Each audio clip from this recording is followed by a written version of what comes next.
swords.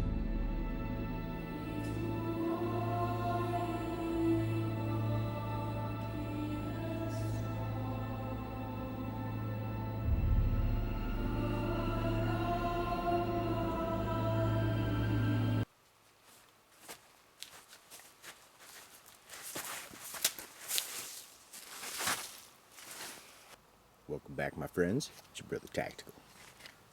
Back with another blade. Another sword.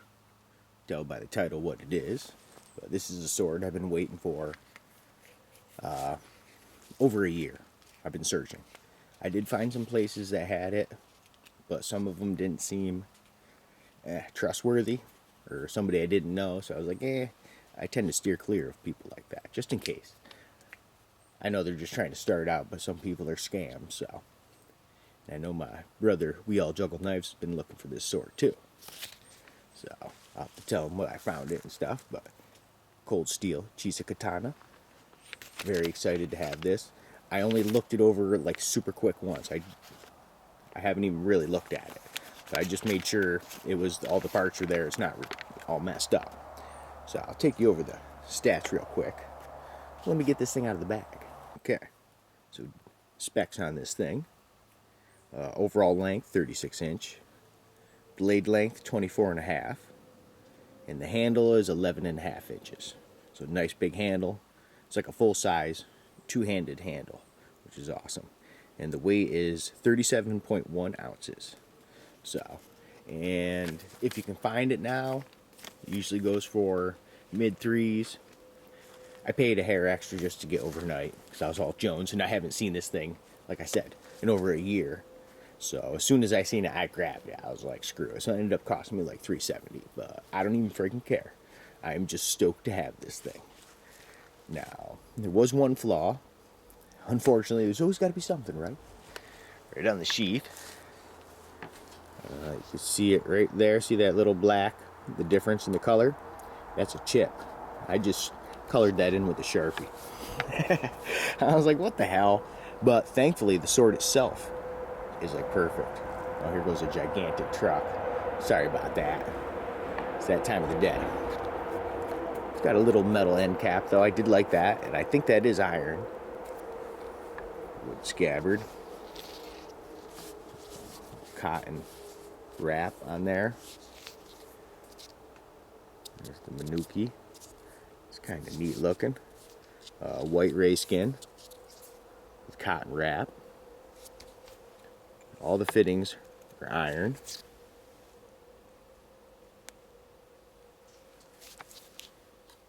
Here's the other Manuki. Let's pull this thing out. Now this thing still has the goo on it and everything. I haven't even cleaned it yet. Like I said, I looked at it quickly once, and I was already pleasantly surprised by this thing compared to my other Oriental swords. For one, the handle was slightly bigger, like thickness around, which I like. The other ones were skinny, like my chinois and stuff. I should wipe off. Look at all that nice grease. Yeah, baby. Here, let me wipe this off real quick. That's pretty cool. Now this is made of the 1055 high carbon steel, heat treated to a spring temper. Boy, that tip on that is, wow, that's something. This is probably the nicest Oriental sword that I've had. Well, I can say that for sure, by far, actually. This thing is serious. Starts out almost 1/3 of an inch thick, and then tapers. The funny thing is, it doesn't really taper fast compared to like my chinois. And I'll give you a comparison of that just to show you some of the differences. But just first impressions, it's beautiful. It's well made. I mean, the thickness of the blade, even this way, is pretty thick. It's a substantial little blade. Even though it's shorter than a katana, it's longer than a wakizashi. So, but it's got the handle of a katana, which makes it like perfect for me. Because katanas are a hair long, because I'm short. So this thing is perfect for me, and it's fast as hell. Oh yeah. Okay, so a little side-by-side comparison with my Black Knight sword, or whatever the hell that one's called, Copper Knight sword, I don't know. But handle length, virtually the same, 11.5 inches. But you can just tell the thickness of that compared to that. It's just so much beefier. That one's a lot longer. But look at the tip difference on these two. It's kind of crazy how that one's so little and this is such a big sweeping badass. And, you know, just even how thick it is down there compared to this one. Just incredible. That's the difference in something that's high quality compared to something that's low quality. So far though, I'm totally happy with the outcome. I mean, the wrap's nice and tight. It doesn't move at all. Nothing's moving. Nothing's wiggling. So the fit and finish is really good. Besides the sheath with that one little nick, but that just must have happened in shipping or something. But the quality, you know, especially for the price, $370. Nice and freaking sharp too.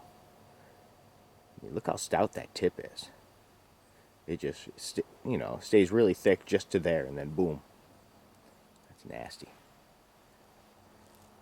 But so far of what I have handled, oh, I almost forgot to mention that big old fuller on there. Look at that. That's beautiful.